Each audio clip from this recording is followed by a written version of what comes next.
I used to do lots of things.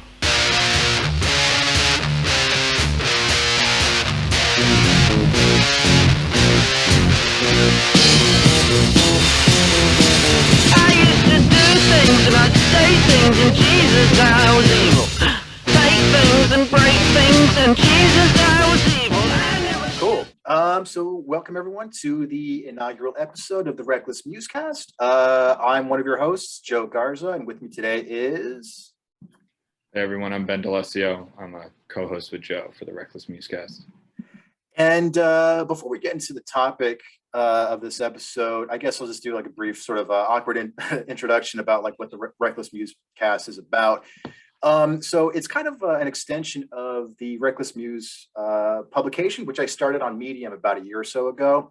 And the whole thing about that is that it's just a sort of, like a sort of countercultural approach to critiquing art and pop culture. If you're probably online quite a bit, so you're probably aware of a lot of cancel culture and how people are getting criticized and labeled as bigots and digging up dumb things that people said years ago and trying to ruin their reputations now. So for me, like the Reckless Muse was all about like, no, like let's let artists create and make mistakes and do whatever they want, because that's how art and pop culture progresses. That's how it evolves. So this podcast is sort of like an extension of that. Yeah, and I think we're going to do a few different things with it. And again, it's our first episode, so we're going to be working at the kinks. One thing that Joe and I want to do is have a blend of structure and just kind of shooting the shit, see whatever's in the news. So there's going to be plenty of the culture war bullshit that, it gets people excited and fired up. But we also want to have structure in the sense of kind of doing mini profiles or at least kind of salutes to who Joe and I think are kind of, I don't know if reckless is the right word, but dangerous artists throughout history. We're going to be doing one today and promoting, these could be A-list celebrities or they could be people that we might know personally, but who are kind of upholding the values that we appreciate in art. And again, I also think art we're using very broadly here. This could be literal painters or sculptors. It could be musicians, comedians, actors, writers, anything in between. Filmmakers, right? yeah. Filmmakers, right. Any of that stuff. Yeah. And one thing I want to clear up too, like this is not going to be like an explicitly political podcast. Like we might touch on politics because it's so hard to avoid these days.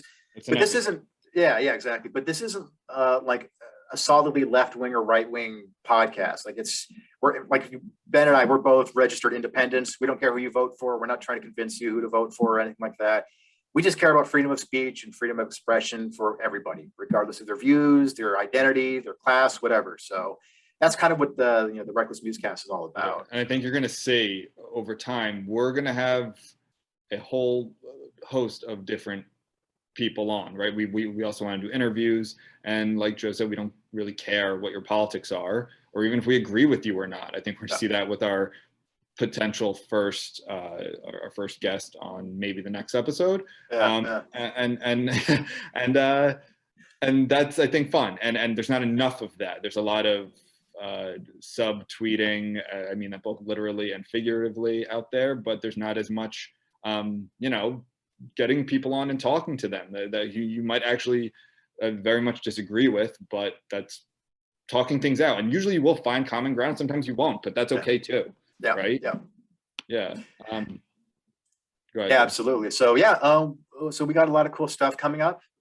So stick around for that. And maybe we should do again like a couple of brief introductions of ourselves, just kind of talking about like sort of like what our creative interests are and things like that. So tell me, who is Joe Garza?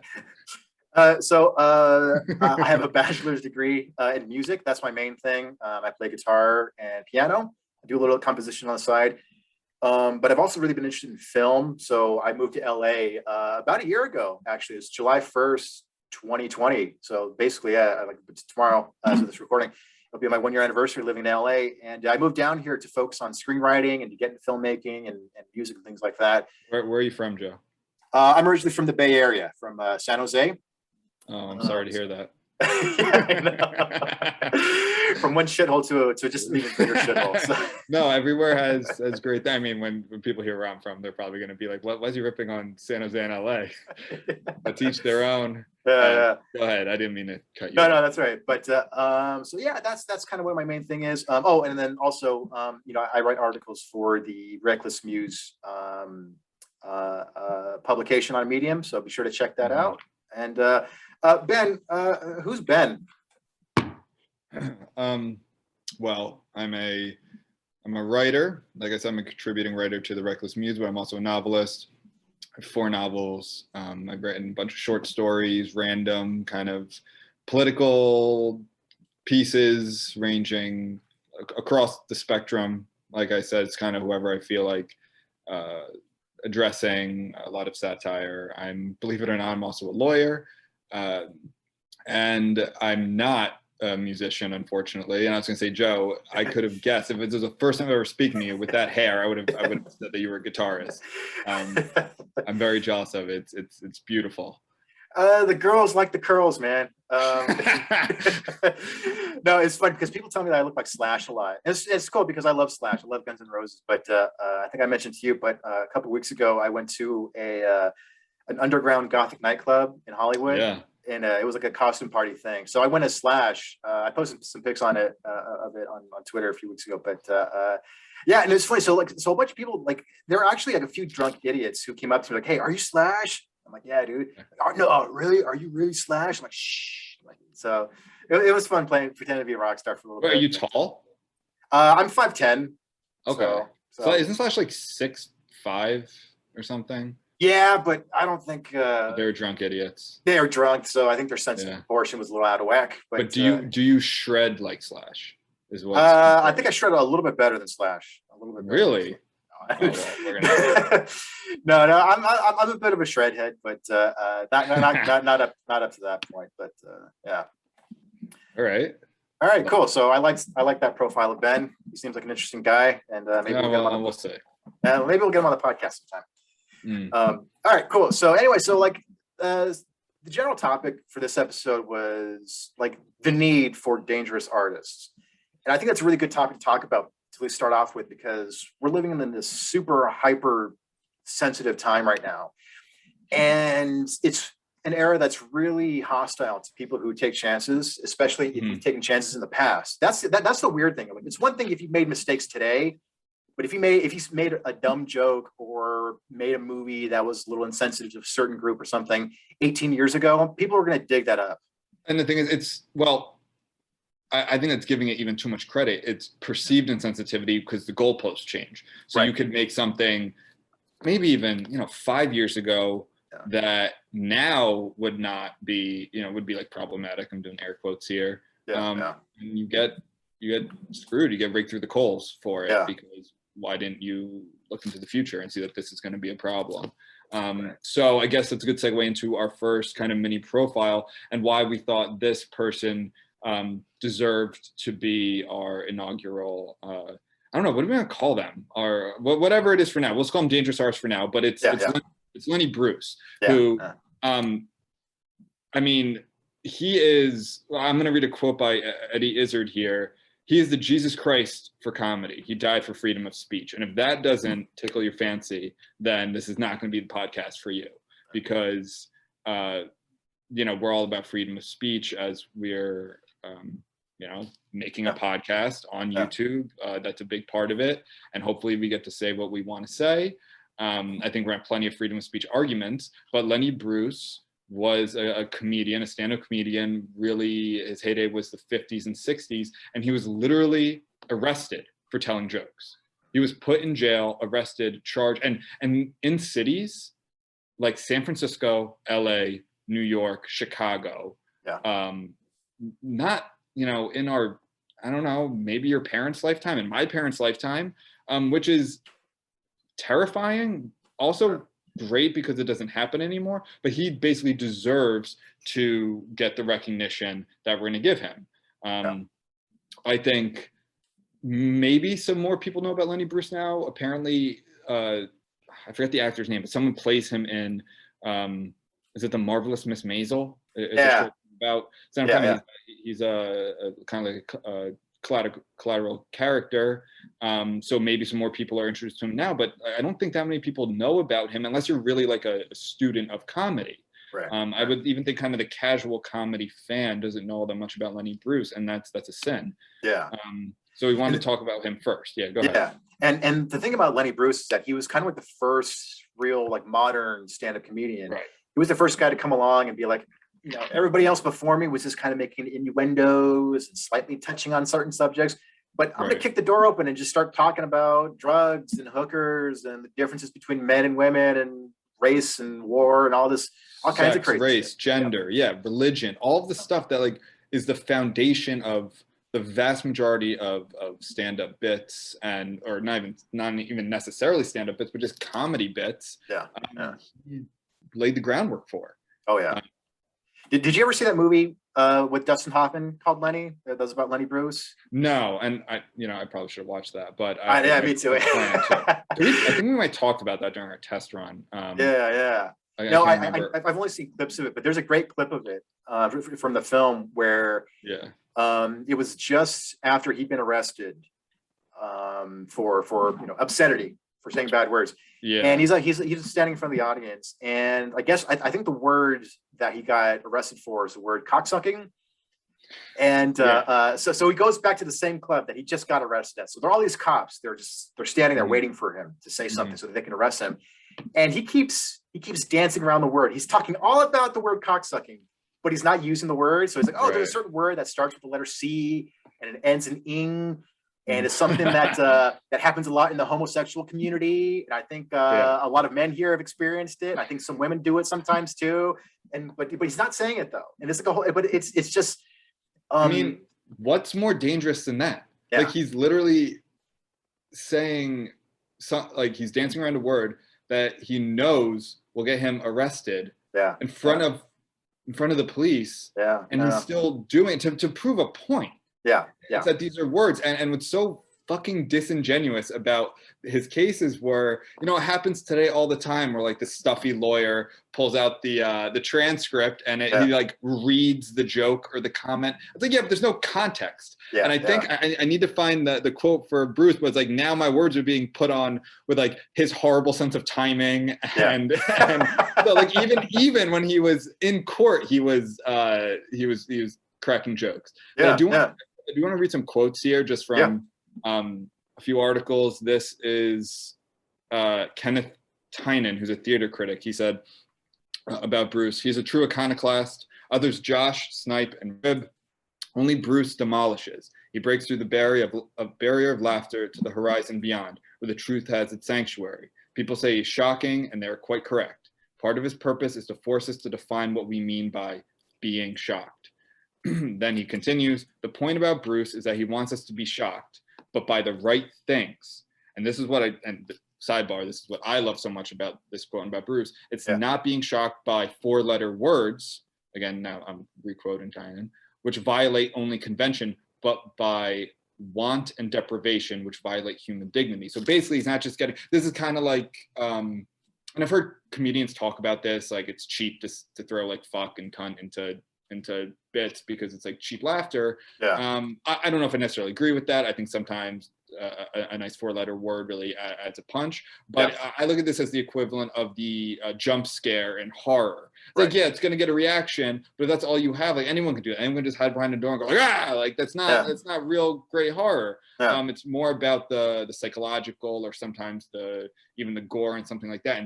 And as a comedian, as Tynan puts, Bruce would demolish with concepts and not just swearing. Right. And you can see, and I believe that people like Carlin and Pryor would all of the greats would list Bruce as inspiration for their style and their comedy. Yeah, and there's another thing too, and it's it's going back to that clip from the film. He's making a joke about something that everybody in the audience is familiar with, even if they've never done it or had it done to them. It's like everybody in that audience was an adult. It's not like he's talking about something that never happens. We're not allowed to talk. It's like, no, like, sorry, sex happens. We've all done it. We've all been there. We're all adults. We know what it is. why do we have to pretend like it doesn't happen? Why do we have to pretend like it's this thing that Mhm. that only happens behind closed doors and only happens to certain people? It's like, yeah, we've either all done it or we all know about it. And then there's even a part where he's like, and then he starts talking about, sucking dick, but instead of saying sucking dick, he'll say, hey, blah, blah. So he's like, hey, how many men in the audience have had their blood? And then, half the men in the audience raise their hand. And then he asks all the women in the audience, hey, ladies, how many ladies out there have blah to blah? And then a handful of girls raise their hand. But it's like, come on, like we all know what we're talking about here. But there's that one dumb little word that's the thing that's liable to get me arrested. Right. And this is weird because and you saying that, so I've never heard that bit by Bruce, and you saying that's kind of like, it's almost using self-censorship to empower yourself, though. Like, we're very much against self-censorship. That's obviously going to be a recurring theme on this podcast. Right. However, when you can use it to prove your point even better, like, what's stronger than that? Right. That's incredible. Yeah. Well, you see this all the time in horror movies, especially horror movies of the past, when the MPAA was more strict about what was allowed in R-rated movies. So sometimes they would demand that the filmmakers cut off some shots of gore, but then the filmmakers were like, I think it made it even worse. Like when you left it to the imagination of the audience, it made it even more disturbing that I didn't fully show you the decapitation or the disembowelment. I know that was a rule in kind of old Hollywood. I don't know necessarily if that's a legitimate term. I know there's like the new Hollywood movement, right, in the late 60s to early 80s, but like you couldn't show it. Like you couldn't show blood, like you couldn't show the person die even if you saw the gunshot or something like that. Right. I mean, taking it to its extreme, I think then you start getting into like snuff area, which I think that could be a separate conversation. But I get the point they're making, leaving it up to imagination. I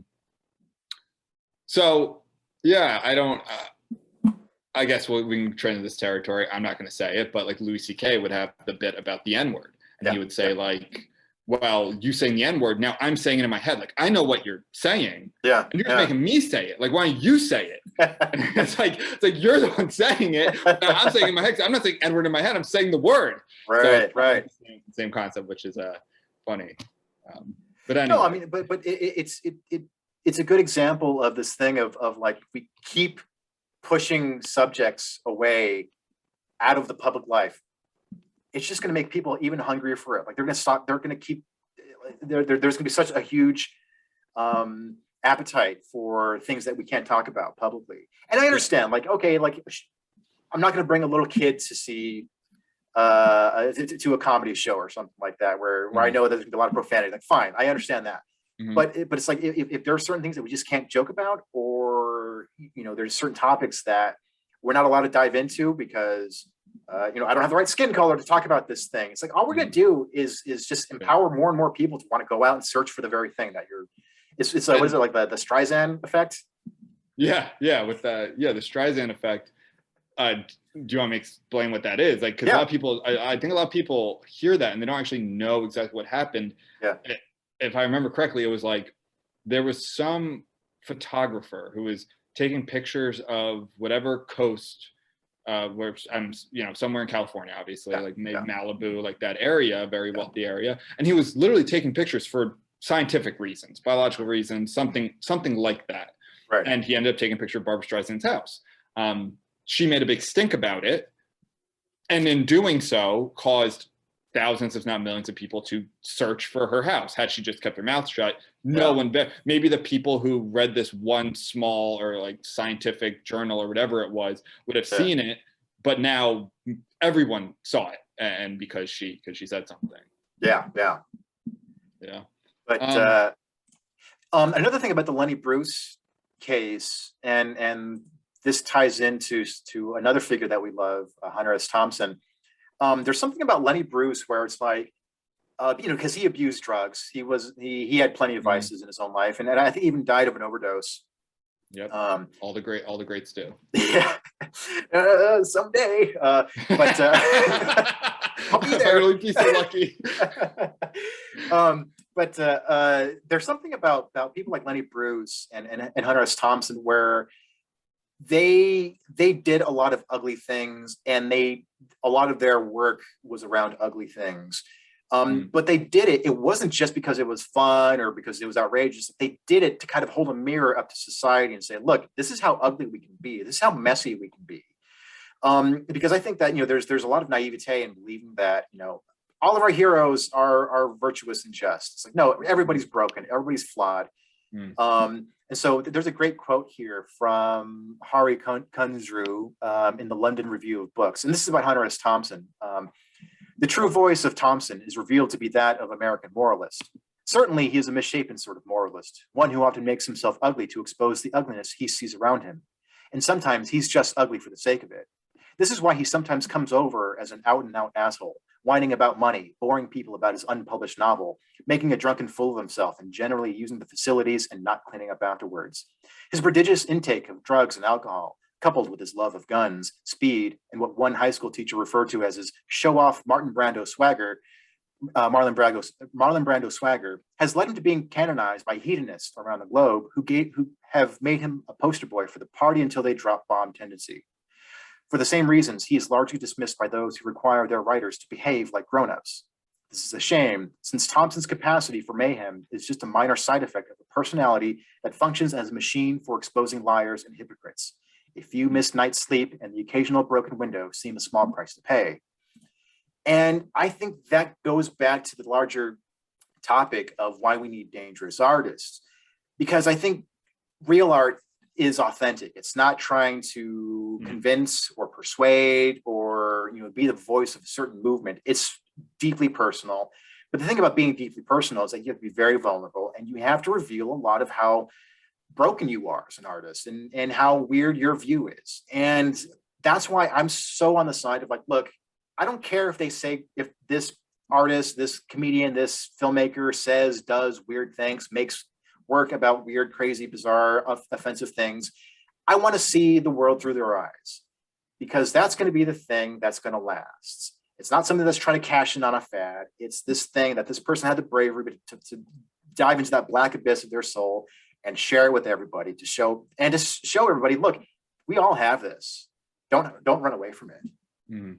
Yeah, and Hunter S. Thompson, if we're going to get into him, and I love him, and I'm actually currently reading, ironically or coincidentally, Fear and Loathing in Las Vegas. Oh, awesome. Yeah, and I think, growing up, that the movie came out in '98. The book was obviously, or the story came out in, I think, 2 volumes in 1971. Yeah.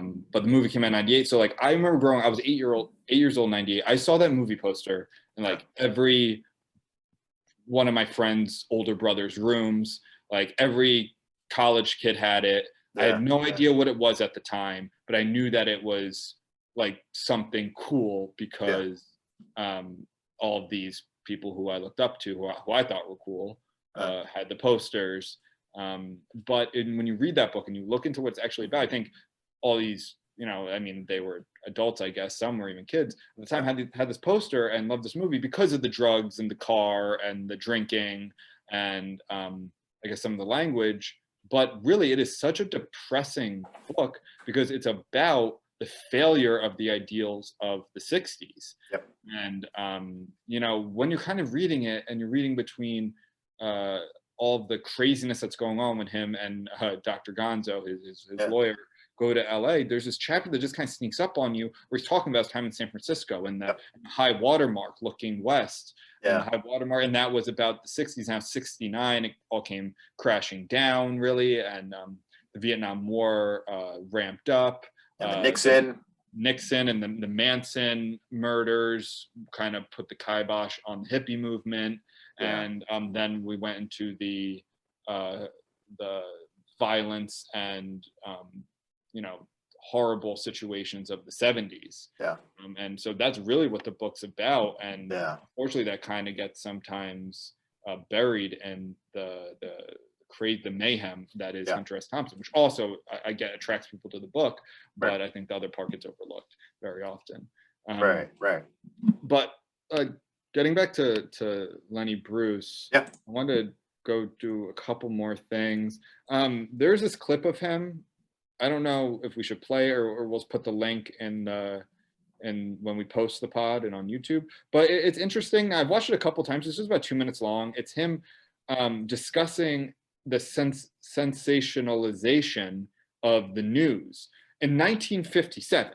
Like at this time, the media was not looked at as completely morally bankrupt. They were looked at as objective and actually providing the masses with the facts. But even then, Bruce is sitting there with newspapers, and this is going to sound so innocent compared to what the morass of filth that we have to deal with today, at least with the mainstream media. But he's going through over a bank robbery, I believe. And as the day goes on, so they have like the morning paper, the afternoon paper, all going, throughout the day, the amount of money keeps going up.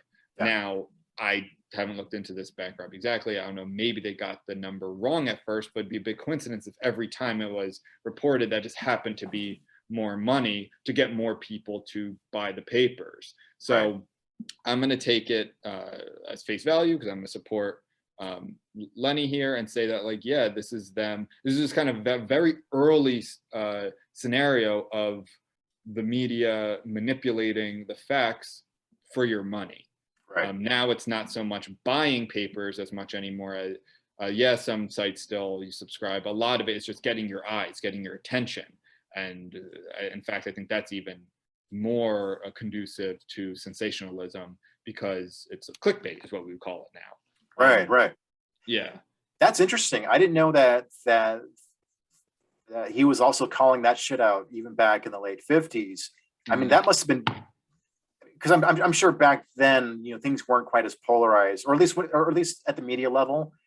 But to have somebody like that with that sort of incisive eye to go like, no, like I see what you guys are doing. Like you're manipulating this just to get more attention, right? Like, yeah, and that's the note I have here. It's like, so you have that. You just have the concept of selling papers, right, alone in 1957. Now add politics and partiality to the mix, and like you fucking wonder why we are where we are now, or like you don't wonder why we are where we are now. It's so obvious.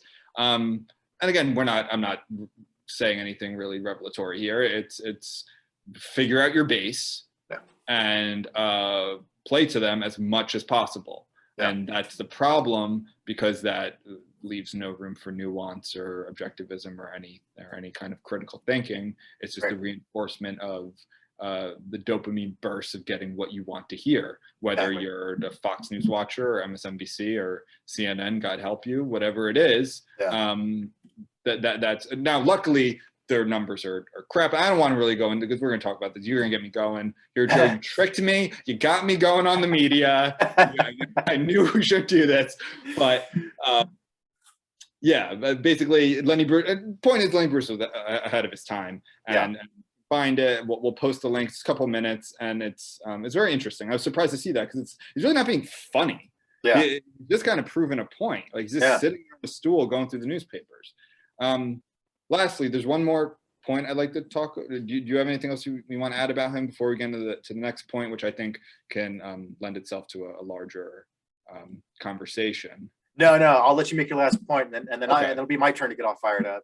Yeah, yes, there's gonna be plenty of that, and I think we have to let each other just let it rip sometimes. Yeah.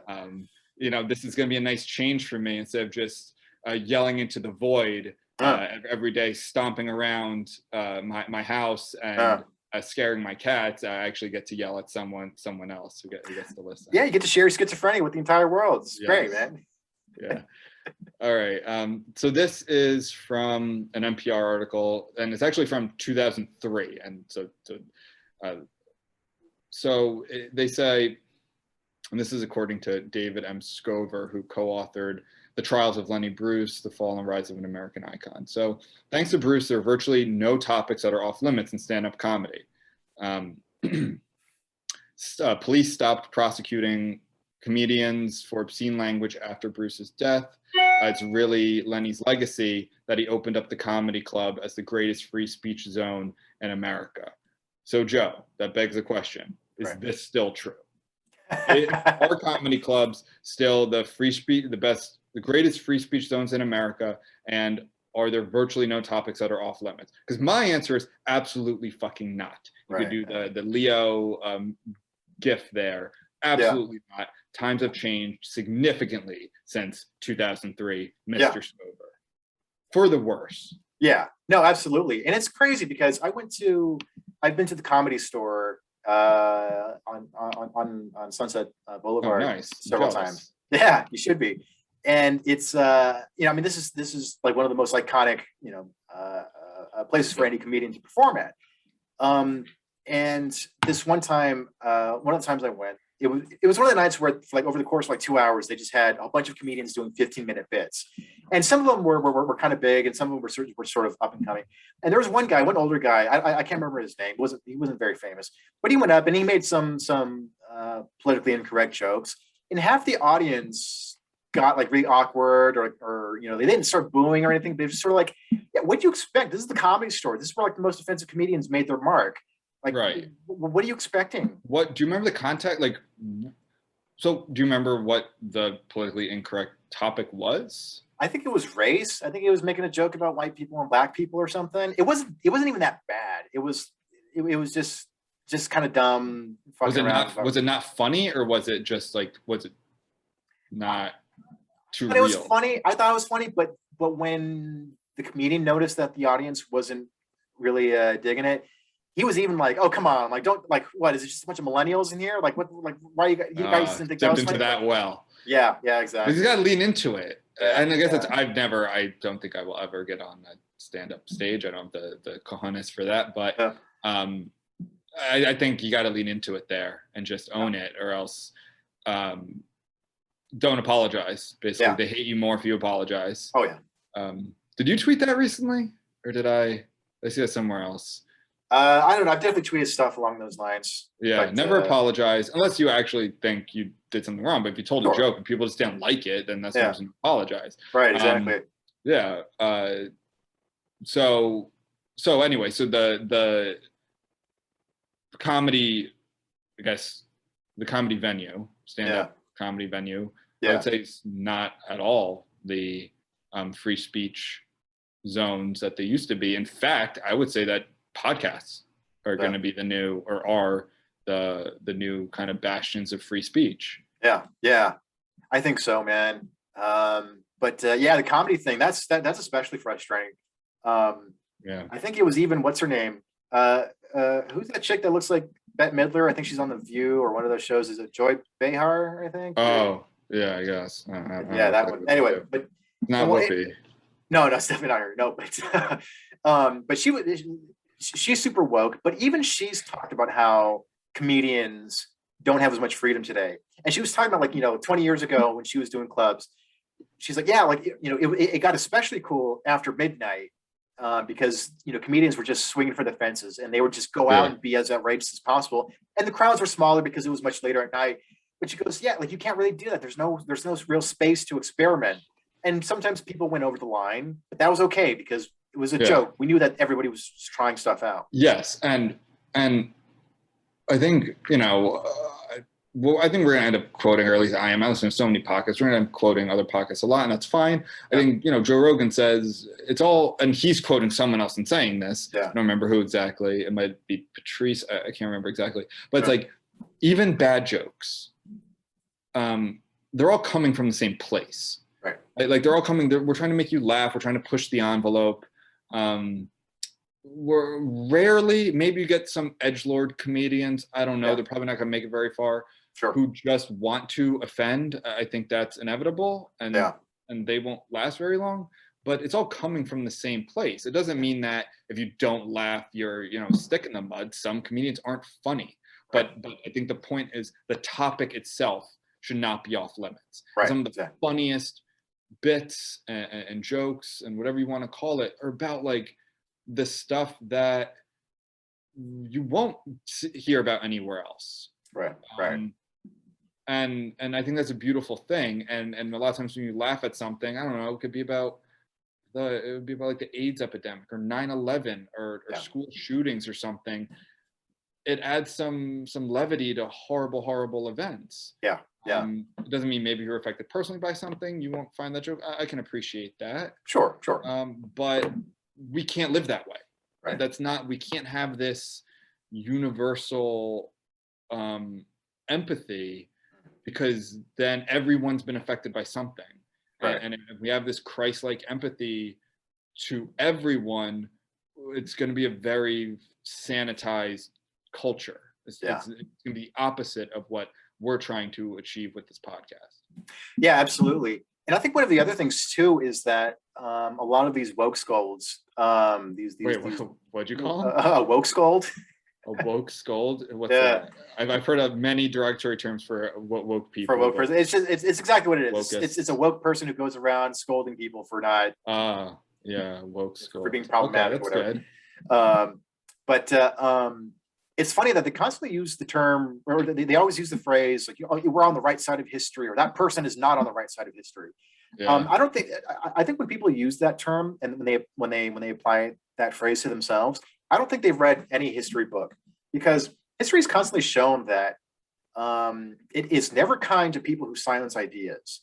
Nobody looks back and says, I'm glad that Tipper Gore and the Parents Music Resource Center went after heavy metal music in the 80s. I'm glad that those police officers arrested Lenny Bruce for saying bad words. I'm glad that Nazis burned books because they were Jewish in nature. Nobody says that. The freest, most liberty-loving cultures are always the one who are burning books, taking, silencing ideas. Those are always the places that you want to live. Throughout history. Right. And so I'm just flabbergasted. It's like, do you not realize that you're just like these assholes who went around silencing ideas because they offended you? Like if you were to ask any woke person today, hey, what do you think of this case of a movie being banned because it portrayed homosexuality? They're like, oh, that was fucked up. People were uptight back then. And it's like, yeah.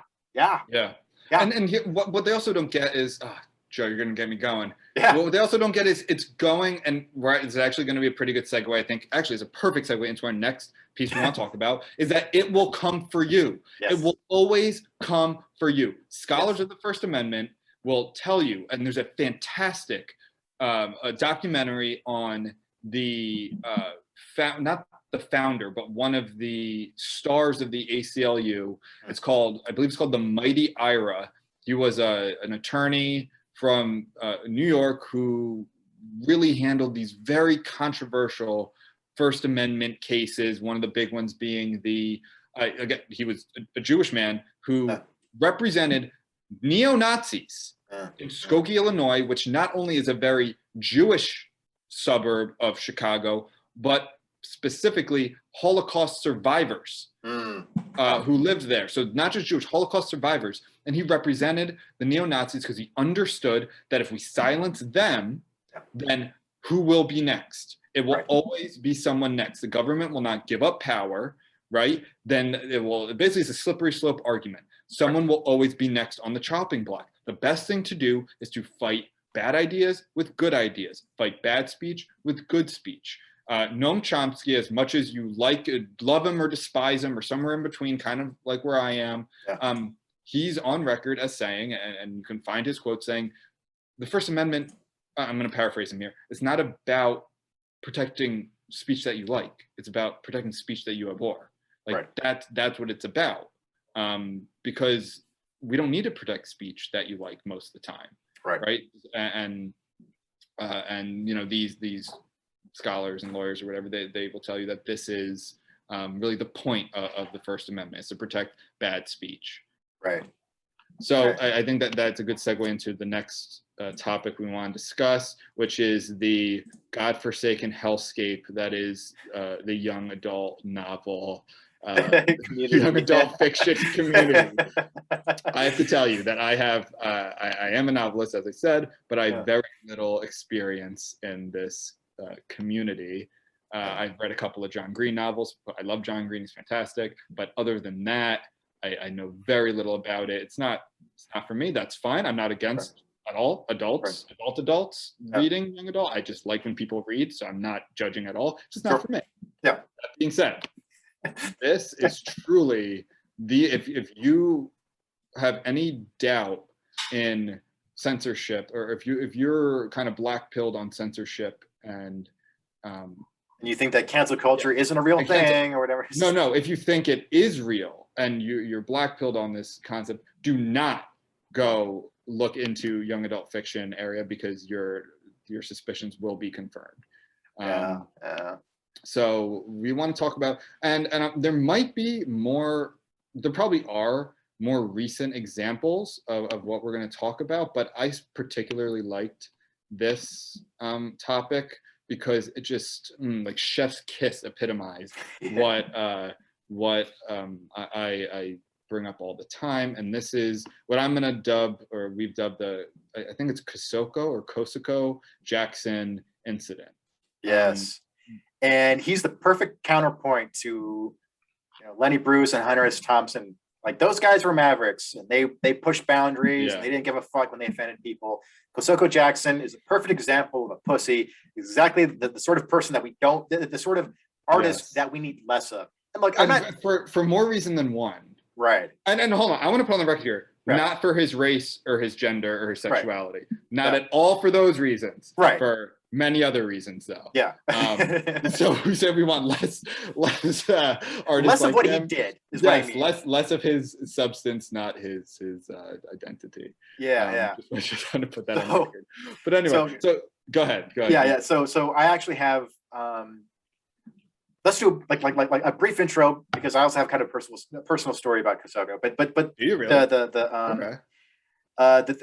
The general incident that happened, I believe this was in 2018. If I'm, it's around that time. Yeah, it's like 2018, 2019.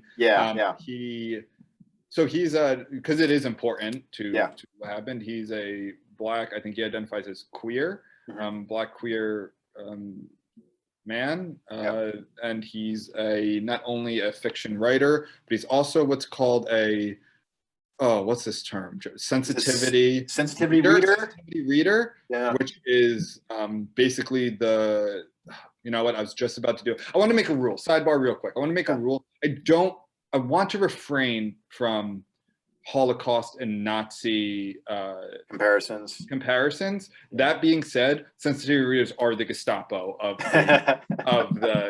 this world, and I'm going to try not to do that because I think they're overdone. They are almost never even close to what the person making the comparison is trying to express. But in this case, there's an exception to every rule. Right.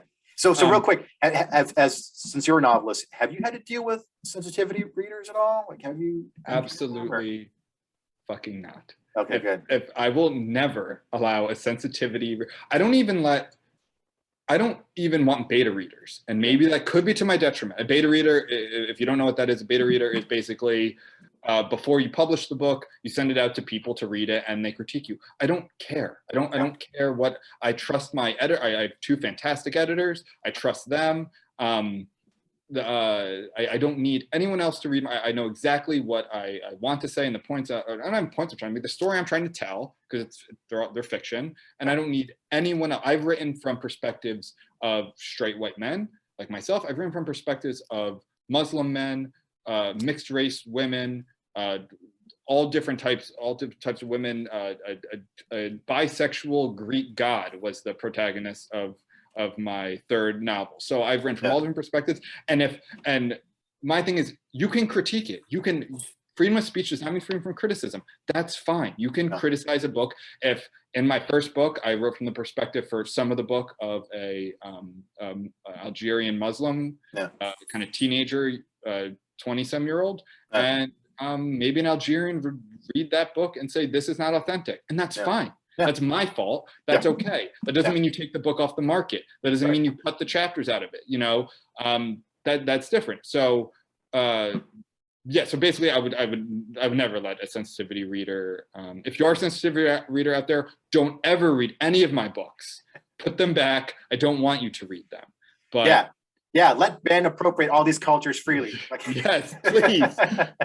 I'm not asking for a lot. I just want to appropriate your culture for my own financial gain.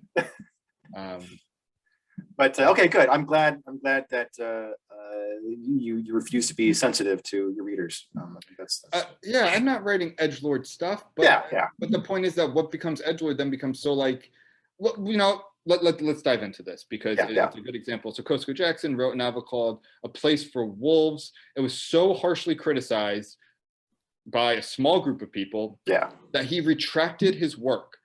That is heartbreaking to me, to be honest. Me and Kosoko Jackson, Kosoko, if you're out there, I'd love to talk to you sometime. We probably don't have a lot. I called him a pussy. I don't know if he'll come on the show. No, that's fine. It's okay. Come on. Come on anyway. Kosoko, Come on anyway.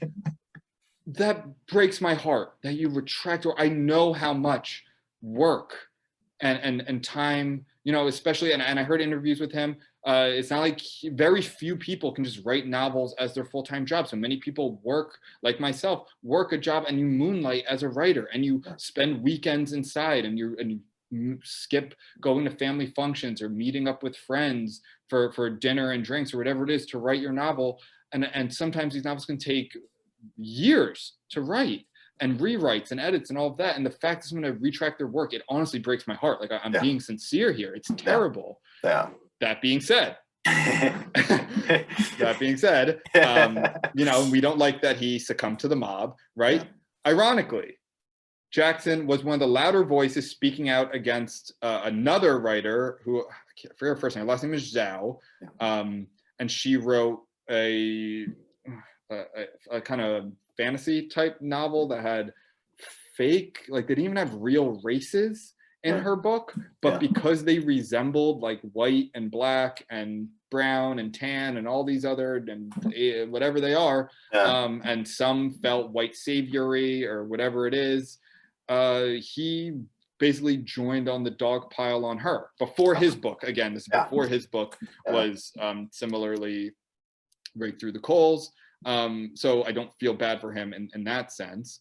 Well, I mean, we should probably mention what it was that offended people. So if I remember correctly, it was a historical fiction novel, and it took place, I think, like in the mid-90s during the Kosovo War, I think.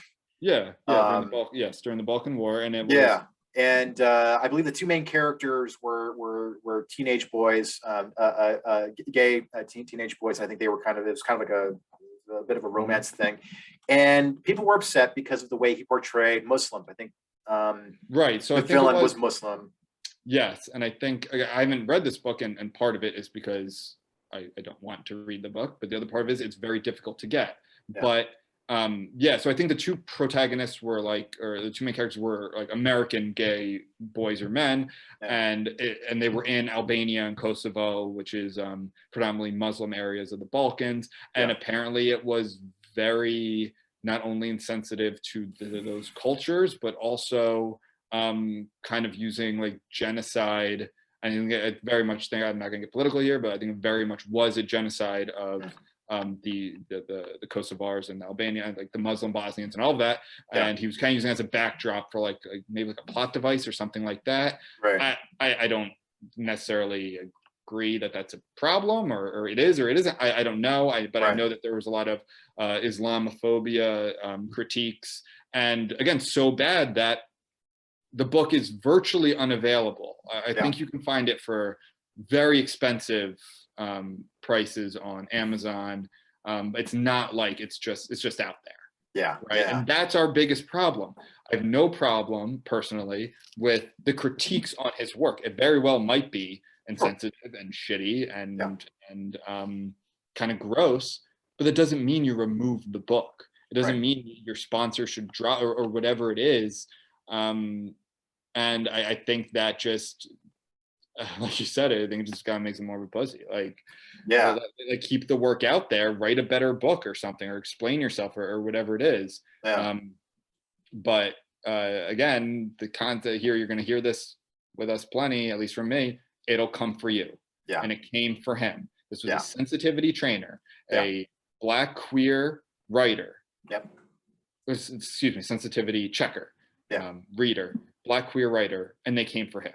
So if you're not untouchable. Like it will come for you. Be on the right side of history and don't be on the pylons. So I want to share a personal story about that because so I think this was like roughly spring of 2019, I think, when this happened.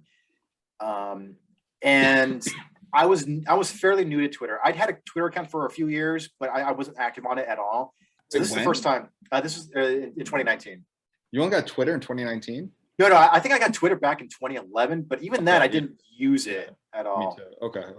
But in 2019, that was the first time I was really active on it and stuff. And I was starting to write Sure. some articles on Medium. And I remember when that whole thing happened, and he tweeted out a statement saying, I'm terribly sorry for the damage that I've done with my book, A Place for Wolves. I'm going to retract it, and I'm going to do better and educate myself, take time away, blah blah. The whole usual thing that they all say. And I remember in his bio it said, author, sensitivity reader, and then it said something like strong and fearless or something like that in his bio. And then I remember I responded to his apology, and I said, you might want to change your bio, dude. You might want to take that part out. And that was the first time that I ever really got into like a Twitter kerfuffle. Like it went on for hours and hours of me debating people. And the thing that scared me about that was that people were cheering him on. People were cheering on an artist for retracting their work. Yeah. That scared the hell out of me. And so at the time I wasn't really paying that much attention to culture wars, to all this cancel culture stuff. But that was the thing that really, like, seeing that up close, instead of just reading it in articles, and seeing people up close saying, I'm so glad. Thank you so much for removing this problematic book. And I'm like, whoa, like, and that was the thing where it's like, if it can happen to him, it can happen to you. It can happen to anybody. That is just weird that when ideology kicks in, then principles go right out the window. Writers, the purpose of writers is to write, not to take back their words. Yeah, and the reinforcement is what's terrifying. Is the people celebrating him retracting his work. And that's the thing. Yeah. And that's the thing and you have, like you said, like valid criticisms. I remember I got into a debate with a high school teacher, and she was saying, look, it's not so much that I think the book is offensive. It's just that I think that it's historically inaccurate and I'm not going to teach it. I'm like, okay, that's fine. Like you as a teacher saying this book is there's not much educational value, I'm not going to share it with my students. Fine. But don't applaud this guy for retracting his work like that. Like, was she doing that? Yeah. She went in and was saying, thank you so much. I'm glad you made the right decision. Blah blah blah. It's like, oh my god. Yeah. It's one thing for like 14-year-olds to be doing that, who are like reading young adult fiction, but when teachers are doing it, there's such a problem in that.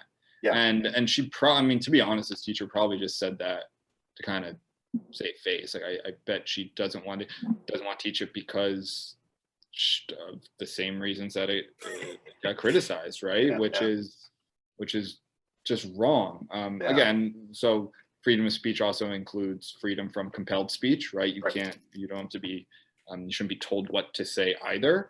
But the reasoning for that is really more important than I think people like to credit. Yeah. So I don't know. As much I don't know. This does very much kind of depress me, but also kind of like, I don't know. It's almost validating to see people like him kind of get their comeuppance. Like, right. I don't want it. It's more because of his background, right? If he was just a young adult, I'd never say that. It's because he puts himself in the positions to not only jump in on pile-ons, but to kind of lead them. Yeah. I'm of two minds about it, because on the one hand, like, there was a part of me, that sadistic part of me, that's like, good, like he had it coming, like he was doing it to other people and they came after him, like, good. But there's another part of me that's like, no, we got to be principled about this. Like, I think his stances on identity and literature are stupid. But it's like they came after him for a dumb reason. Like, I'm not gonna, we can't just defend people that we like. We have to defend people we don't like. What about? Yeah, sorry. Go ahead. Go ahead. So what about? I'm just looking through the notes that we kind of compiled here about this. Here's another thing that's part of the publishing world. Is when, and this to me is the most disingenuous part of all this, and it's why, one, I will never use Kirkus reviews because they have hired these sensitivity readers, and I know that there's an example with Kirkus, and I'm going to read the example here, where this author named Heidi Heelig participated in many online skirmishes and provided a blurb for Jackson's book that was positive, right? She read it and she wrote a positive review. She read the book, enjoyed it enough, and overall wrote a positive blurb for it. However, after the mob got to it, she hastily revised her Goodreads review and suggested that the content, or she said that the content may have changed since she read an early draft. That's probably bullshit. And apologized to those I've hurt by my blurb. And promised to, of course, and hold on, there's always I'll use the legal term here, the catch-all to work harder. It's either always work harder or do better. I will do better. I will work harder, which it doesn't fucking mean anything. So what do you think of that? I think that's so gross, where it's like, you read the book, you wrote a positive review, and because other people said you're wrong, you went and changed it. Yeah. What kind of like precedent are you setting here? Yeah, I mean, these people have they've got spines made of matchsticks. I mean, like, stand up. Like, look, I put it out there. If you don't like it, then I don't know what to tell you. But in fact, like, don't even acknowledge, like what you did was offensive to some people. Just be like, yeah, all right, I did it. I'm moving on to the next thing. If you don't like it, whatever. But yeah, that's insane. And I'm sure we're gonna be talking about the YA community in future episodes. I really don't so want weird. to, but we're gonna I don't want to. It's so brutal, and it's so, like, to me, it's so not what it's supposed to be about. Yeah. Like, it's supposed to be about getting, which I love, getting young people into reading and reading like legitimate stories about their lives. Like, that's why I think resonated with so many people. Again, my only experience is like John Green, but he wouldn't write like these fluff books. He'd write books about young adults who resonated with them because it was real. It like felt real, like the way that they talked and acted and their problems. And I think it's just headed down this horrible path of purity. They're purity tests. It's another note I have here. Yeah. These are purity tests. This is Jennifer Senior. She's a YA author. I'm going to quote her. Purity tests are the tools of fanatics, and the quest for purity ultimately becomes indistinguishable from the quest for power. A Place for Wolves should have, that's Kosoko Jackson's book, should have failed or succeeded in the marketplace of ideas, but it was never given the chance. The mob got to it first. Jennifer Senior is 100% correct, as a great quote, and it's not being followed at all. It's the exact opposite. The marketplace of ideas is not where stories and art is being decided. It is just being decided by angry voices. Well, that's the thing. Like, a lot of these books, they're not even getting a chance to enter the marketplace of ideas. So Kosoko Jackson's because of people like Kosoko Jackson, who are sensitivity readers. Yeah. So if I remember correctly, it was mostly a handful. I think it was like a dozen negative views or negative reviews on Goodreads.com. It wasn't even like, it was just a handful of other authors and readers on Goodreads who were offended by it. So it didn't even have the chance to like actually get widespread attention. Well, I think it was something like, and I know there was that recent book. I don't think it was a YA book. I should know the name of it because it was another.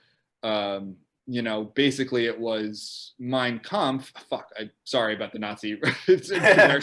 It was virtually just another misappropriation. So it's virtually Mein Kampf. It was the book about something for water or a place for water, something like that, where like a non-Latino author wrote about like a Mexican experience or something like that. Oh, I know what you're talking about. Yeah. It was very well received. Yeah. Do you know what it's called? It's American Dirt. Is that it? American Dirt? I don't know. American Dirt by Janine Cummins. Yeah, actually, so she's actually a good example of someone who's kind of stood her ground, as far as I know. Oh yeah. Okay. Yeah. And so I didn't think she retracted it, but I know that she got the mob treatment.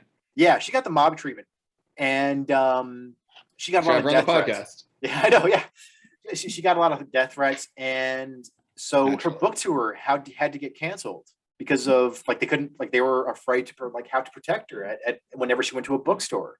Hold on, but did it get canceled? And there's a big distinction here. Did it get canceled for that reason, or just get canceled because the bookstores canceled her? I think it was the publisher that canceled it. Right, but why?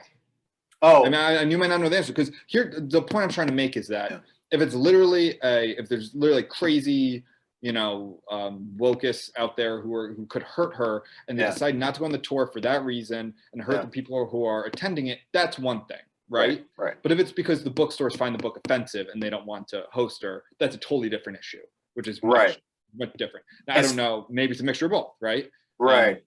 I don't know, but I think that is a distinction that has to be made.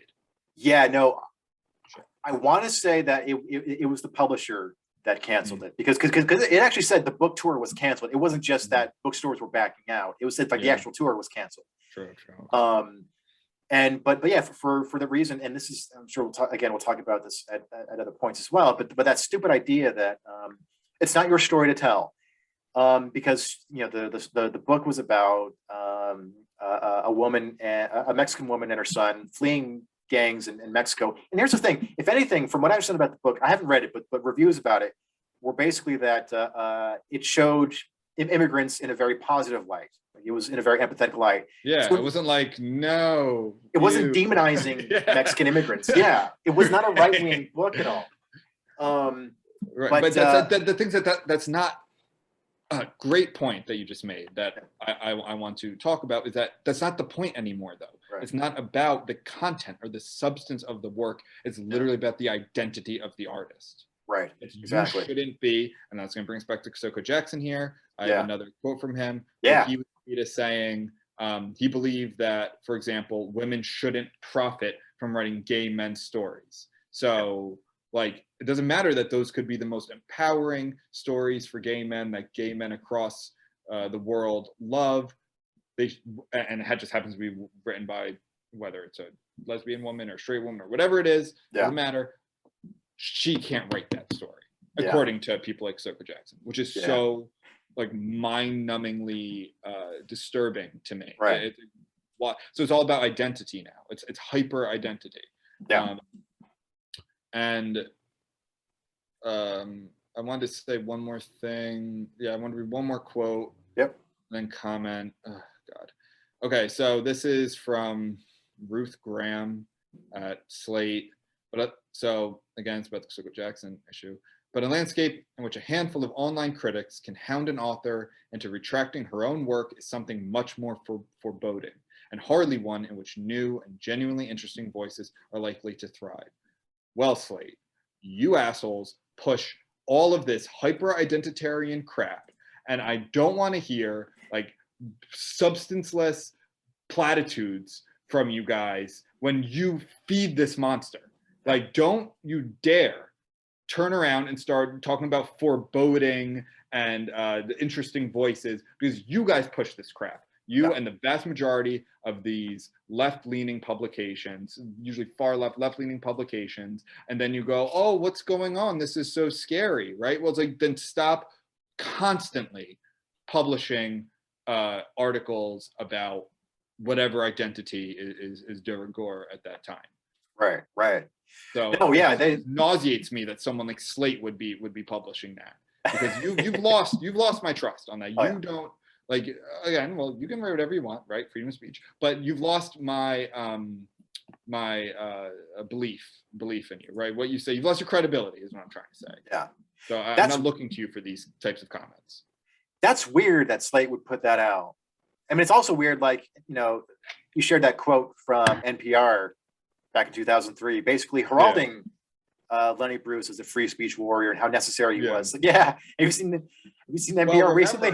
So let's take context for that. 2003 was Republican-held government, George Bush, literally the year we got into the Iraq War. So freedom of speech, because there's a lot of anti-war stuff, was very much promoted then. And the point is, good, right? That's great. But you have to keep it no matter who's in power. Right, you have to keep, it's about the value, not about the speech. It's about the right and the value of being able to say what's being said, whether it's Democrats or Republicans or whoever else in power. You don't get to change the value based on who holds Congress. Right. Yeah. So no, it's last thing. Last thing I want to talk about. Yeah. And then we're going to move on. Yeah. And this is only because I found this clip, this YouTube video. It had like 30 views when I viewed it. So take that into consideration. But it's from January 2021, right? This whole issue with Kosoko Jackson was like 2018, 2019. This is 2021.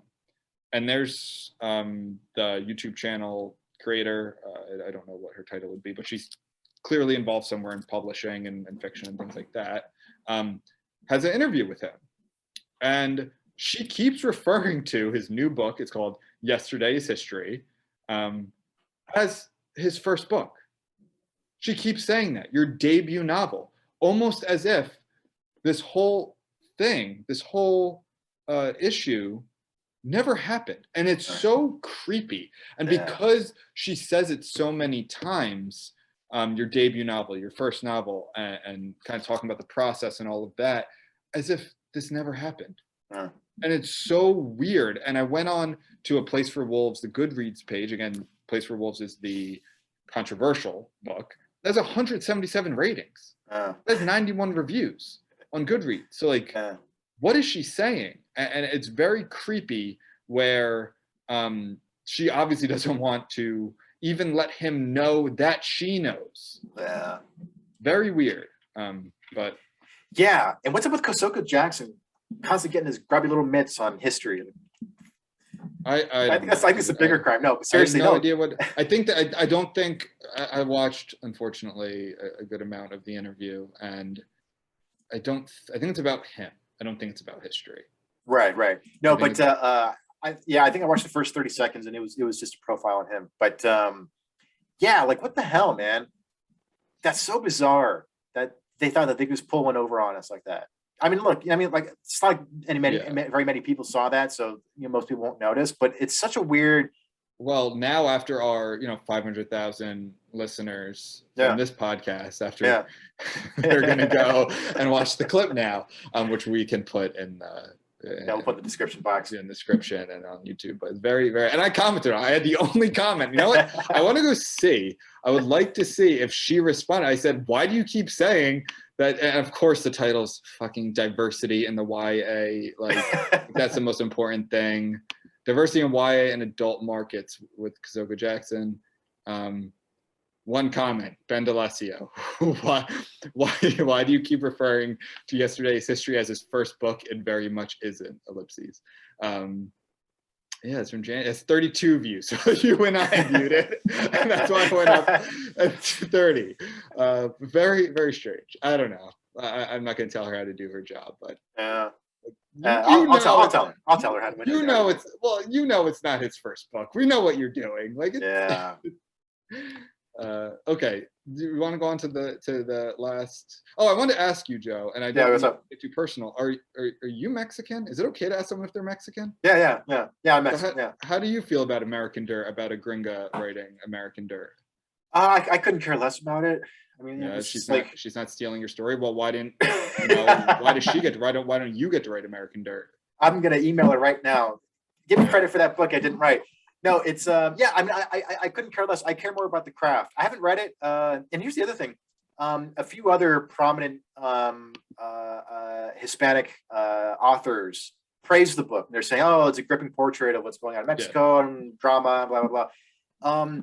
So if you were to ask the average Mexican person, what their thoughts on the book, they'd be like, "Oh, yeah, I'm familiar with that sort of thing, or that sort of thing happens all the time." Like, I don't think that they would care that a mostly white woman wrote it, because I think she's like 1/8 Puerto Rican. She found it. She went back and she made sure she found something. Well, as the spokesperson for white people, I can say that we will always find that 1/16 Cherokee. It is somewhere, and we will find it to be an ally. We will find that 132nd Iroquois or that 164th Natchez. It's there. And as long as we go back far enough, we will find it for you. But yeah, she found that 1/8 Puerto Rican, all right. Yeah. But that's the thing though, where it's like, I care, if it's a good story, then okay, cool. And if it was a bad story, okay, and then she's a bad writer. I don't see the reason to connect identity with art. I mean, I can see how sometimes it might factor into some things, Sure. Here's the thing, her like, it was a fictional novel. Like, yeah, it's based on, it's inspired by what's going on there, but it wasn't like, it's fiction. She can do whatever she wants with it. She could have, Yeah. you could have been Mexico, alternate reality in the far future with robots and dragons and shit. Like, I couldn't care less. If she was, I would probably be more offended if she was trying to present it as nonfiction, as like, this is really what's going on. And if she, that's a totally different, that's Right. a totally different standard. If Right. you want to get into nonfiction, like the classic was A Million Little Pieces. Yeah. I forget that author's name, but he published it as a memoir, but it very much was not, which Right. totally changed the story. yeah. If she was lying, if she said, "Hey, I'm Mexican, and I want to tell this story that happened to me," it's okay, you're not Mexican, and this didn't happen. Then yeah, I'd be pretty pissed off about it. But in terms of just like craft and identity, then yeah, I don't care. Yeah, that's just I think this is being a fraud. that's just fraudulent. It's like Hilaria Baldwin, which is amazing. It's one of my favorite stories of 2020. I think that's Hilaria Baldwin. What story is that? Look into this. It's Alec Baldwin's wife pretended to be Spanish. Oh, that's right. And she was she's like a white lady from Massachusetts, and she would go on talk shows, like pretend she doesn't know the word for cucumber. Yeah. And zucchini. I would like talk with an accent. And I think this is a topic for another time, but identity politics is getting so batshit crazy that people are pretending to be other races. To score points. Because victimization is a currency now. And if you get to ascend the victimization pyramid, you score points, and it makes what you say and what you do more important in the eyes of certain people. I mean, how many fucking white professors at colleges have pretended to be black for years? I mean, the famous one was the Dolezal, right? Rachel Dolezal, and there've been at least 2 or 3 others since then. But anyway, a topic for another day. So I just asked you if you're Mexican. So next I should ask, are you gay? No, that's okay. Not gay. Neither am I. I want to set the record straight on my sexuality. I know there's been a lot of rumors out there. Right. Just playing truth or dare. It wasn't not gay. Not gay. Okay. Neither am I. So that makes us both qualified to discuss the next topic, which is, should kink be at Pride? We're recording this on June 30th, which is the last day you're legally allowed to be gay in America. So get it all in. And so all of the rainbow flags from Mercedes and Chase Bank will be gone. Well, they were never there in the Middle Eastern or African markets. If you're in those markets, don't disregard what I'm saying, right? But if you're in the European or North American or South American markets, the rainbow flags are gone starting tomorrow, unfortunately. So should kink be at Pride? And when I say Pride, I mean the parades. Why are we talking about this? Well, because I do think that one of the most, in my opinion, one of the communities, if you want to call it, or demographics, as one of the most outsized influences on art and culture is the gay community. Whether it's actors or musicians or artists or whatever it is. I don't know statistics. I think maybe like 5% of the US is actually gay or something like that. I don't know exactly, but in terms of their footprint on culture, it's gigantic. So, and a lot of that is celebrated during this month, and I think that's great. So Gay Pride Month started after the Stonewall riots in 1969, I believe, 67, 69, on June 28th. Basically, gay people were getting bashed by the police for generations and decided to fight back, right? Very heavy metal. So they celebrate this month for that reason. Now, unfortunately, like everything in this country, once it becomes acceptable, it becomes corporatized and becomes its own sort of currency where fucking everything now is at Pride. Like I said, Chase Bank, my bank, has a float in the Gay Pride Parade, right? Now, some people, you might be one of these people, right? I think this is kind of a debate section, it can be. Think that's great. Think we're normalizing this culture, if you want to call it, and it's made it more acceptable or accessible, I should say. And that's something that should be celebrated. And I see that. My opinion is it's wrong and it's crappy. And just because now it's acceptable, they want to jump in on it. When I say they, it's pretty much every corporation. Yeah. I think there's a Vox article here, and I'm not going to quote from Vox very often. They're usually pretty terrible. They have some great work. I will say, like some of their things, but more recently, it's a lot of trash. But they will. I think it's a really good article by Alex Abad Santos. This is from June 2nd of this year, so early this month, kind of weighing this argument, kind of making the argument for both sides. And he, I believe it's he, I'm not sure if it's he or she, I'm sorry, or something else,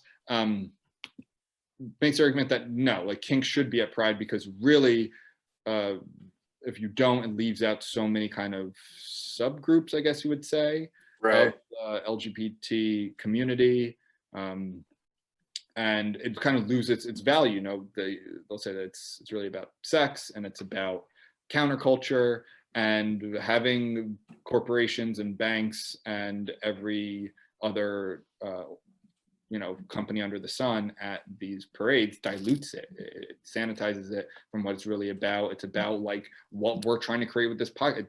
Dangerous, reckless, fun, something different, not the same crap. And there is, as early as 1973, there were activists speaking out against this because I already saw it, how it was really just turning into kind of like liberal yuppies taking over, a term that's not really used anymore, but liberal yuppies taking over what they had created, liberal white yuppies. So where do you fall on this? I'm sure you think about this every night. For the past month, you've been thinking, should kink be out Pride? Maybe think about specifics. I don't know. No, I think they should make every month Pride Month. And I think that businesses that don't promote Pride should be fine. No. On the one hand, like, I'm very pro-gay and pro-LGBTQ and all that. So like, I'm glad that that has become that is so accepted, but it's a little weird seeing corporations care so much about it. Like for me, it's just like I thought. For me, I always thought that sort of the end goal towards acceptance should just be not caring. So we get to a point where I don't care if you're gay or black or transgender or lesbian or whatever. I just don't care. And now it's like we have to constantly show everybody how tolerant we are, and especially the fact that that's major corporations. It's a little odd because I find it gross, to be honest. I find it kind of gross. I mean, I don't know. Like what you were touching on, like where so much of the fun of these Pride parades is sort of like they're underground, like they're sort of outside the mainstream. But now that you have major financial institutions going out there and celebrating, it's just kind of like, this is just, it's like Disneyland now. And I want to read a couple quotes here from the Vox article. So this is from Greta LaFleur, a professor at Yale who specializes in American history of sexuality and queer and trans studies. She goes, "This is all just about selling shit, right?" I love it. I love coming to the point with it. And I lost my spot here, but basically, it's just about selling stuff. It's basically it's a commodity now. We put the rainbow flag in our banner so you can trust us. We're one of the good guys, right? You saw the same thing with Black Lives Matter. It doesn't matter, Amazon could put Black Lives Matter till it's blue in the face. They will quash union formations in Alabama at their Alabama plant, Bessemer, Alabama plant, where 85% of the employees trying to unionize are Black. So it's all bullshit. It's virtue signaling bullshit. That's not. I'm not saying anything that hasn't been said a million times before, but now because of this, it is stopping subgroups, kink, I guess, which I think is a pretty broad term, kind of like queer, from being able to express themselves because it's been so corporatized, and means that people outside of the community will attend these events and basically, they don't want to see this stuff, so don't come. As in the kinks, the people celebrating the kink side don't come because we have to satisfy the status quo or whatever. Is kind of how I'm looking at it. It's kind of like, to me, I don't know, and I don't like to rip on people for having a good time, but it's like when a bachelorette party will visit a city and they'll go to like the one drag bar in the neighborhood or in the city. Yeah. You guys can go to any bar you want, and then if it's just a bunch of bachelorette parties, it like loses the meaning of the drag bar. It's like people who weren't accepted for generations used to go there to have their, and I'm not gonna use this term very often on this podcast, but like their own safe space, a legitimate safe space. Yeah. No. But if it's just like a bunch of bachelorette parties or, you know, liberal bros going because it's cool to go to the gay bar, whatever it is, I think it loses its meaning and it dilutes it. Now, those are businesses. I'm sure they love that bachelorette money. Right. But so I'm not going to speak for them, but just strictly from the artistic standpoint, it does kind of, I think, loses some of its meaning. I also want to put on the record, I'm not for segregation in any sense. I think integration is the best option. But again, just from the artistic standpoint, it seems very, it seems dumb. It seems stupid. That it's almost like, oh, look at us. We're at the trans bar or whatever, the gay bar, and we're 19 straight women from Akron. Like, I don't know. I mean, it was kind of like, and I don't want to get too political here, but it was kind of like during the Trump presidency when you had like hashtag resistance. But then like there were so many major companies that were outspoken against Trump. Yeah, like, you want to. Here's what I have to say about the fucking resistance. You want to get, listen, I'm a hot little potato right now. When you have well, not now, right? Because there's still resistance all over the place, right? They're saying the hashtag resistance. When you have the Congress, the presidency, the military, corporations, the universities, the pharmaceutical companies, basically every Hollywood, publishing houses, when you have every fucking institution on your side, you're not the resistance anymore, you're the status quo. So I don't want to hear about this blue wave crap resistance, because blue wave Twitter is the worst Twitter, and I've infiltrated it. I have a burner on Twitter. I don't know which one I'm saying that. Blue wave Twitter is fucking nauseating. And it is crazy that these people actually believe they're like the Rebel Alliance in Star Wars. It's insane to me. Rose Twitter is a lot more tolerable. That's like the socialist Twitter. I definitely have issues with them too, but they at least seem to stand for more. The resistance is like this.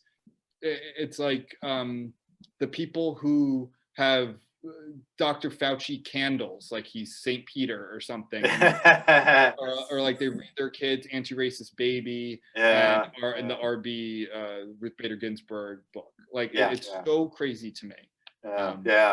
But anyway, I think let your freak flag fly at your gay pride stuff. You know, if they want to have the daddies in leather and the leashes and the asses hanging out, more power to them. Fucking awesome. That's what it should be about. They're not. It's not. Oh, and here's the other thing I want to say. So I was going to bring up. So I lived in New Orleans for a little. I adore that city. It's one of the first kind of gay-friendly cities in the South. They have Southern Decadence, which is, I believe, Labor Day weekend. It's like their Pride. But it's like the oldest gay pride festival in the South. So anyway, so New Orleans. So obviously everyone knows Mardi Gras, and some of the Mardi Gras parades are like for adults, and some are just for everyone. Maybe they could do that with Pride. I say, wait, like I'm involved in this at all. They could do that with Pride, like have some that are like more explicit, and some of the ones that are more family friendly. I guess that might be a happy medium. But I don't know. When I saw this, I kind of saw that comparison to New Orleans, where it's like these are very much X-rated. Like they're the floats with the political statements and the sexual statements, and then there's like the kind of typical ones that anyone can go to. I'm not opposed to that idea, because I don't know if you saw this. It's getting a lot of traction on Twitter right now. But there was an article in the Washington Post about how kink belongs at Pride, and we need our kids to see it. And it's like, no, I don't want to. And of course they take it, and you know why they say that, Joe? Because then you click on it, right? If it says kink belongs at Pride, all right, yeah, sure, I agree, move on. And kids should see it. Well, what are these fucking psycho progressive saying now, right? Yeah. I don't know. Did you read the article? I try and click on the Washington Post as little as possible. Yeah. Yeah. I read it. It was Poor soul. some lady and her trans woman wife. They have a daughter, they have some kids or something, and they were talking about how they want to take their kids to the Pride Parade, and we think that they should be exposed to kink culture, because kids need to be brought up from an early age that you can define yourself however you want, and you can choose whatever you want and whatever lifestyle you want. Yeah. And here's the thing. What are kids? Are we talking like 8-year-olds? Yeah, 8-year-olds, yeah. dude? Yeah. 8-year-olds, dude. All right. 8, 9, 10-year-olds. Yeah, it's like kids, little kids, 12-year-olds, whatever. I'm very much against that. And then so I was reading the comments, and like, I'm not even a prude. Like, I don't care if kink is that private. Like, go out and do it. Like, if that's, go out and celebrate it, have fun, whatever. As long as you're all consensual adults, do whatever the hell you want. Sure. But I was reading comments, and it got me thinking. Not just with kink, but also like people in the comments, they were telling stories, personal stories. Like, there was one lady who was like, I had an older sister, and she was promiscuous, and she did a lot of drugs, and she partied a lot, and she brought me to a lot of the stuff, and to a lot of her activities, and it messed me up for a long time. I'm sure she had fun, but I didn't have a fun time. I was too young to understand what was going on, but it kind of messed with me for a long time. It's like, I don't want to be exposing kids to this. Yeah. I mean, like, I just think culture in general is so, and this isn't anything revelatory here, but like, our culture itself is so sexualized and so in your face with everything. Like, they're gonna learn, like, they're gonna get with the fucking internet, like, you're gonna see anything you want. Right. So no, I don't think we have to go out of our way to expose them. They're going to be exposed. Yeah, I think that sounded like Washington Post needs some clicks. They just found some woman with some children who is just like strapping their kids into a muzzle. I know. I mean, this is the paper that brought down Nixon, but now they're publishing this crap. It's all of them. They're all a bunch of rags. Yeah. All right. Anything else before we end episode 1? Yeah, I just want to wrap up the general topic about the need for dangerous artists, to kind of tie everything together here. So one of the things that we were talking about a lot here was like just how hostile our culture is to original thought and risk takers and people who like to push boundaries in the name of art. And just all of these efforts to dilute original and authentic voices. But I don't want to make it seem like it's all doom and gloom, because I think, if anything, there's actually a lot of fertile ground here for someone to come along and really just tell reality to go fuck itself. Like, anybody, for an artist to come along, just like, because I mean, like, there are so many rules right now, but if anything, that's a good thing. That means there are a lot of rules that can be broken right now. Okay. Yeah. So I think that, if you're an aspiring artist, don't listen to the mob. Don't give in. Go out there and be yourself and take those risks, because the long run, history will be much kinder to you if you go out there and raise some necessary hell, instead of cowering and just doing stuff that's safe and sticking close to home. Okay. I hope you're right. Yeah. I do. I hope you're right. Yeah. I'm a little more pessimistic about this, because I think the more and Gen Z and the next generation, they're obviously going to be more online, right? That's obvious. Yep. Until the platforms that you can express yourself on allow for what you're saying to happen, I don't see it happening. They're clearly biased. They're wrong. They're the moral police, right? That they're deciding what you should and shouldn't hear and listen to, and what you should and shouldn't say. It's not necessarily a left-right thing, although it's mostly left, but it's more about the orthodox versus the heterodox. Right. Sometimes people on the left are on the heterodox, and that's fine. Sometimes they get silenced too, right? I very much put myself on the left for a lot of issues. It just depends on the issue. But until that changes, then I don't see it getting much better, because that and education, until people are allowed to, because I don't know the statistics, the overwhelming amount of college professors are not only liberal but like leftists, right? And they want you to think. I had a professor in college once who was great. He was obviously very liberal, but he was more of like teach you how to think, not what to think, right? Right. Until we have more of that, Yeah. I don't see this getting much better. Things are too political. There's politics and everything. Yeah. I do think there's a backlash, which is good. Yeah. Right? I see that. I think we're part of that, right? Had you asked me not that long ago, you know, I was like, yeah, Trump sucks. I'm going to vote for Biden, whatever. Just kind of like the casual liberal. It was kind of like last summer, which kind of opened me up to a lot more. I think we all kind of had that moment. I get some people call it like the red pill moment. I think that's a politically charged. I don't know necessarily. I guess you would call it that. Yeah. But like just pushing back against the craziness. So I do see that, and I hope you're right. Yeah. But I'm very nervous when I see consolidated power. Let's say Amazon is where the vast majority of people buy books. I sell my books on Amazon. When they get more and more power to decide, you know, where more people buy books from them, and then they take a book down. You see it, the dominoes, one by one. That scares the shit out of me. Because then when they've taken out their competitors, which they're doing, the books are going to start disappearing. And this isn't just specific to books. It's going to be comedians, it's movies. And then there are other like kind of political issues that we won't get into now because we're ending the pod. But when we start kowtowing to like other countries, and I can do an entire podcast on how we're now sanitizing and self-censoring for like China.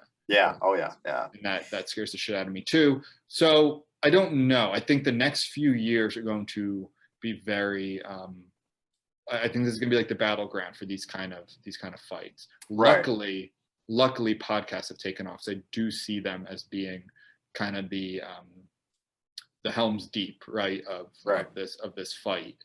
And until and luckily some of, you know, those platforms are standing strong against the mob, and we need that. No, I think you're right, at least to an extent. I do think that things will get better. I don't think that it will happen immediately. I think it'll still take a few more years of culture war fighting. A few things that do give me some hope. So one, podcasts. The other is we're seeing more ways for journalists, like actual journalists, commentators, to share heterodox views. So Substack. Yeah, I know. Yeah, but you know, we're seeing we're seeing people. There's some fantastic ones. The great journalist is like one of the greatest things your country can have. Right. Unfortunately, so many of them are just completely full of garbage. But the ones that aren't, they're godsends. I think we know what we're talking about. But because I think there's starting to be more of an emergence of platforms that are not as political, that are more open to free speech. I think I think we're in the nascent stages of some of these platforms. I agree with that. And so I think, you know, it's going to take a while, but I think we're seeing the early stages of sort of like, okay, people are getting tired of constantly being told what to do, what words are offensive, and why can't I watch this TV show because it's problematic or whatever, and starting to look. And so like, oh, look, there are some actual talented, thoughtful figures out there who are saying, you know, this thing, it's actually not that offensive. It's okay to like this. It's okay to watch that. It's okay to support this artist.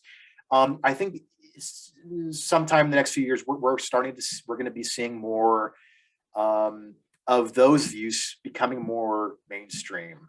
I hope that's the case, but you know, I'm cautiously optimistic about the future. But I think my main thing is just like it's incredibly oppressive right now for original thought. But you know, for some good Hellraisers or some people who are hungry for some trouble to make, there's a lot of opportunities for that. So I hope that you know, there's this gives rise to a new generation of creators who don't give a fuck about rules and political correctness, and aren't afraid to create from the gut, to just go out there and swing for the fences. And I think one of our jobs with this podcast is to amplify their voices, because the mainstream channels aren't going to do that. So we want to have you on. If you listen to this and you think you're a good fit for us, shoot one of us a message, shoot us both a message. We'd love to have you on. I hope you're right, Joe. Every time, though, from now on, that I find some batshit crazy thing to the contrary, I will be tagging you and saying, "You think now, Joe? Still white-pilled?" Well, think of it this way: the more artists and creators who get canceled, that just means more guests for our show. So, right? So, but yeah, I know. I mean, it's one of those things where every once in a while something that goes against this woke culture happens. I'm like, oh wow, hey, look, this person, they said something that was edgy and they didn't get canceled. Cool, maybe our culture's starting to get it. And like a week later, then like they get fired, they lose their job, and it's, oh shit, it's one step forward, two steps backward. It sometimes feels like that sometimes. Yeah. Everybody stay tuned to this podcast. No other podcast, only listen to this one. We'll be talking. This is we've got our fingers on the pulse of the stupidity of the culture war. So we're out there on the ground and in the trenches, and so keep coming back, and we'll give you some frontline insights into the carnage of tweets. So anyway, I think that's a good place to wrap up. So Ben, where can we find you, man? Oh, good call. You can find me on all major, social media platforms. The best place to go would just be my website, bendalessio.com, one word. You can find my links to all my books and short stories, Medium pages, Twitter, Instagram, Facebook. Medium right there, Ben D'Alessio. We'll put it in the description box. In the description. Yep. What about you, Joe? Where can we find you? You can find me on Twitter at Joe Garza Creates. You can find me also on Medium. We'll put all those links in the description box. And the publication is the Reckless Muse. If you are a writer, a blogger, I was gonna add that. Good job. Yeah. And if you're interested in writing, we'll put those details in the description. We'd love to have you guys. We'd love to have you write for us. And thank you for joining us for our inaugural episode of the Reckless Musecast. And Ben, get wrecked, or what was the what was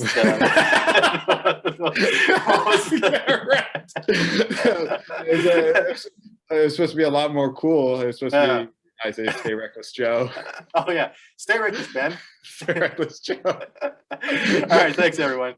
Bye.